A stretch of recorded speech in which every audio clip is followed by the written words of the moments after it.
There is a city in the Pacific that should not exist, not metaphorically, mathematically, physically. When you run the numbers on what it would take to build this place, the weight of the stone, the distance it was moved, the tools that were available, the answer keeps coming back the same way.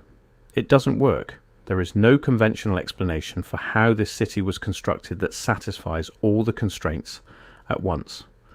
And the people who built it said it was done with a flying dragon.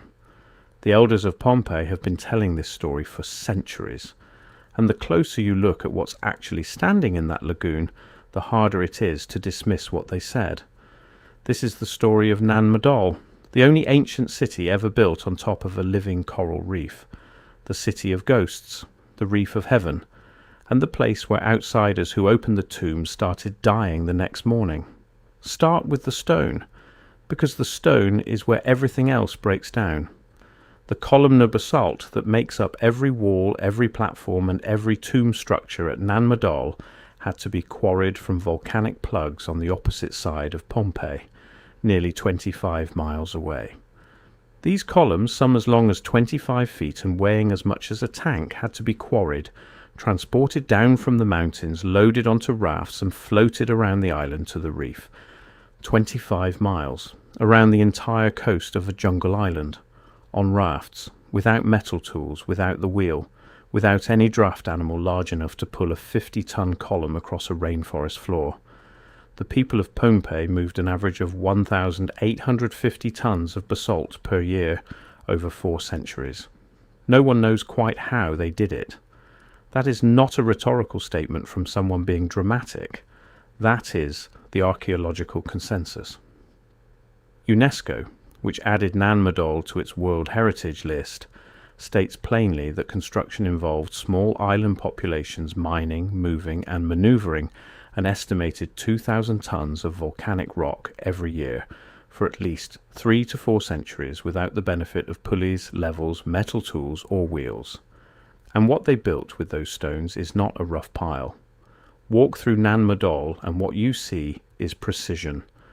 The basalt columns, naturally hexagonal the way volcanic rock sometimes cools, are stacked in alternating layers like a log cabin scaled to the size of a castle. The walls of Nanduwas, the central mortuary compound, reach nearly 8 meters high. The stones interlock without mortar. They have been sitting in a saltwater lagoon for 800 years and the core structures are still standing. The site is 1.5 kilometers by 0.5 kilometers and encompasses a seawall, 92 islets, canals, an irrigation system, ceremonial and residential sections, tombs, and even a prison. It is not an ancient campsite. It is not a scattered collection of stones that someone is interpreting as intentional. It is a city. A planned, zoned, architecturally sophisticated city built in the ocean by people who had none of the tools we assume are required to do such a thing. And the Pohnpeian elders have always been clear about how it was done. The story begins before the city, before the dynasty, before anyone currently living on Pohnpei arrived. According to oral tradition, the story begins with the arrival of twin sorcerers, Olisihpa and Olosohpa, who sailed in a great canoe from the mythical western land of Katau. These brothers were said to be exceptionally tall and wielded powerful magic. They sought a place to build an altar for worshipping Nanison Sapi Tabu, the god of agriculture. After several unsuccessful attempts to construct a sacred site on the main island, the sorcerers turned their efforts seaward. Several unsuccessful attempts. This is a detail that tends to get dropped from popular summaries of the legend, and it matters. The brothers didn't arrive and immediately succeed. They tried to build the altar on the main island. It didn't work. They tried again. It still didn't work. Whatever they were trying to achieve required a specific location, and the correct location turned out to be a coral reef in the lagoon off the eastern coast, surrounded by salt water, in a place where no fresh water or food naturally existed. They chose the hardest possible place to build deliberately. The legend preserves the memory of that choice. In legend, these brothers levitated the huge stones with the aid of a flying dragon. That is the mechanism that oral tradition offers. A flying creature of some kind. The stones were not dragged or floated or rolled, they were lifted and placed. Now, I want to be precise about something here because this is where a lot of coverage of Nan Madol makes a mistake in either direction. Some people hear flying dragon and immediately reach for ancient alien theories or lost technology. Other people hear flying dragon and dismiss the entire oral record as myth that tells us nothing about what actually happened. Both of those responses miss what the oral tradition is actually doing. The elders of Pohnpei are not ignorant of physics. They are not describing a dragon because they didn't understand construction. They are describing the most accurate language available to them for something that happened, something that was, in the memory preserved across generations, not achievable by ordinary human labour working in ordinary ways. A flying dragon moved the stones is not the claim of people who didn't know what moving a stone looks like. It is the claim of people who watched stones move in a way that did not look like anything they knew. Whether you believe that or not, you still have to answer the logistics question. Because the logistics question doesn't care what you believe. When Olisihpa died of old age, Olosohpa became the first Saudeleur. Olosohpa married a local woman and sired 12 generations, producing 16 other Saudeleur rulers of the Dipwillip clan. The Saudeleur dynasty that followed the founding brothers ruled Pohnpei for roughly 500 years from Nan Madol. In those centuries, the city was expanded continuously. New islets added, new walls raised, new canals dug. The dynasty used Nan Madol not only as a ceremonial and religious centre, but as a tool of political control. On Nan Madol there is no fresh water or food. Water must be collected and food grown inland. During Saudeleur rule, Pohnpeians brought essential food and water by boat. This was not an accident of geography. The Saudeleur rulers required their potential rivals, the noble families from other districts of Pohnpei, to live at Nan Madol under their observation. You could not plot against a king you lived next to. The lack of resources was a feature, not a problem. It made the population completely dependent on the dynasty's goodwill for survival. Wasau was where people who displeased the Saudeleur were executed after being tortured. One Saudeleur ruler, a man called Ripewin Loco, was a cannibal, said to have disposed of human remains on the islet after his grisly feasts. The small islet developed such a dark reputation that people came to refer to it simply as Wasau, that place. The founding sorcerers had ruled kindly, their successors did not, and this is where the story of Nan Madol stops being about construction and starts being about consequence. The Saudeleur made the locals sacrifice their most sacred animal, the turtle, to a moray eel representing the thunder god Nan Sapwe. The thunder god left Pohnpei for Khosrei, where he eventually fathered a son. That son was named Isokelekel. Isokelekel means shining noble in Pohnpeian. He was considered a demigod, the son of a god and a human woman, and he came from Khosrei, an island 530 kilometers to the east, leading an armada of canoes carrying 333 warriors. He invaded Nan Madol, defeated the last Saudeleur ruler, and ended the dynasty.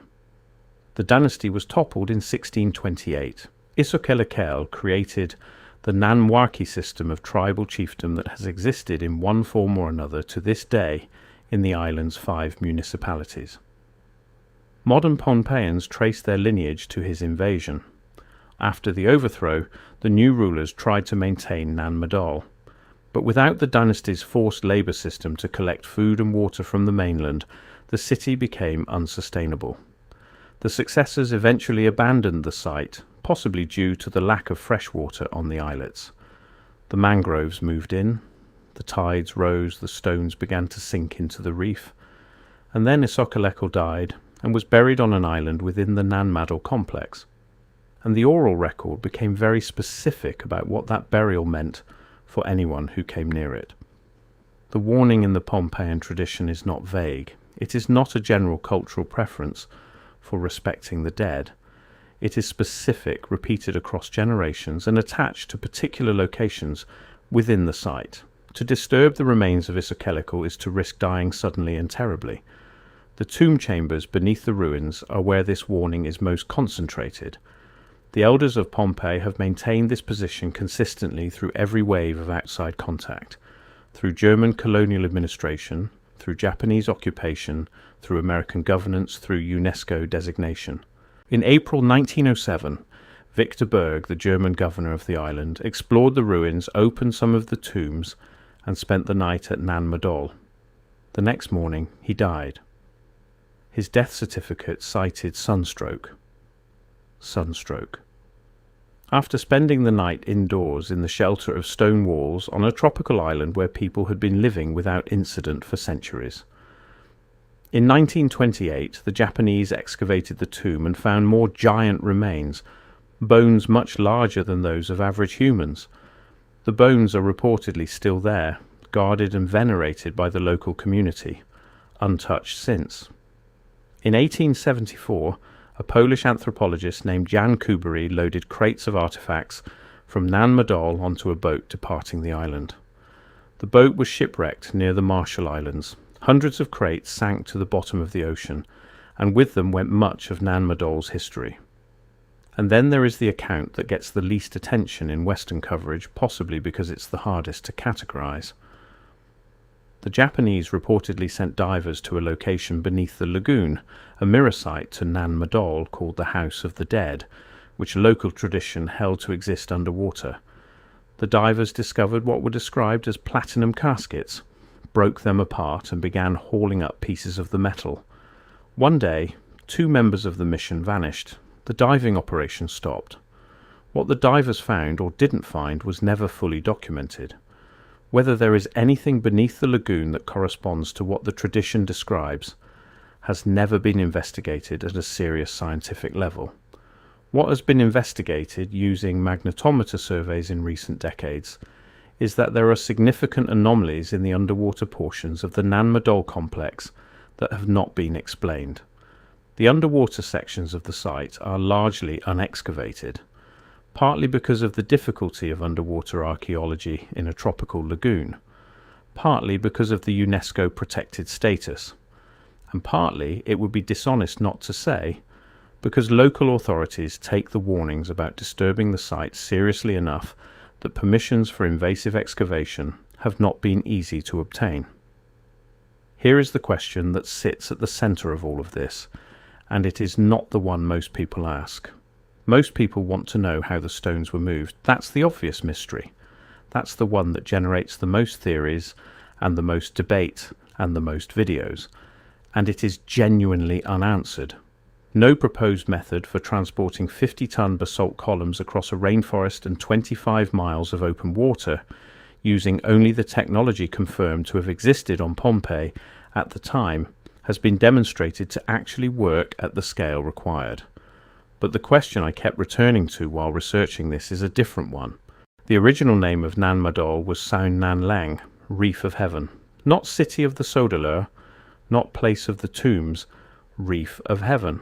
That was the name the people who built it gave it.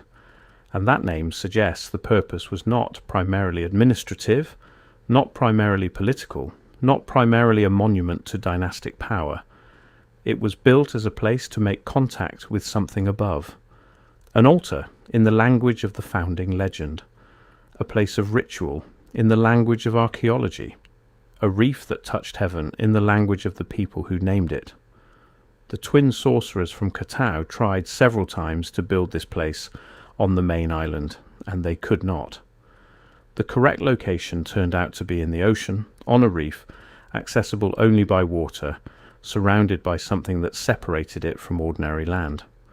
And whatever they were trying to do there, whatever the ritual at the altar was meant to accomplish, it required that specific context. We have the altar. Oral histories describe great birds or giants moving the basalt rocks into place. We have the tombs. We have the record of what happens to people who open the tombs. We have the bones of Isokelekel, larger than they should be, venerated for 4 centuries by the people who descend from his invasion. Many modern Pohnpeians view the ruins with a sense of fear and superstition, referring to Nan Madal as the city of ghosts. They do not approach it. They do not camp there. The The community that has lived alongside this site for generations treats the warnings embedded in the oral record as operational guidance, not historical footnote. And the city is still sinking. The mangroves are still advancing. The canals are silting up. UNESCO added it to its list of endangered World Heritage Sites in 2016, the same year they recognised it as a World Heritage Site, both designations simultaneously. The stones are settling into the reef they were built on 800 years ago. The underground portions have never been fully mapped. The House of the Dead that Japanese divers reportedly found underwater in the 1930s has never been confirmed or disproven. The tomb chambers on the islets continue to be disturbed by erosion and by tourists who don't know or don't care what the elders have been saying about this place for centuries. The flying dragon that moved the stones is not in the record anymore. The stones themselves are 750,000 tons of them stacked with precision on a reef in the middle of the Pacific by a population of fewer than 30,000 people with no metal and no wheels. The elders have always known how it was done. The question is whether we are willing to accept that the answer was never meant for us to hold. If this channel covers the stories that don't fit the standard version, this is one of the ones that fits least of all. Subscribe. I'll see you in the next one.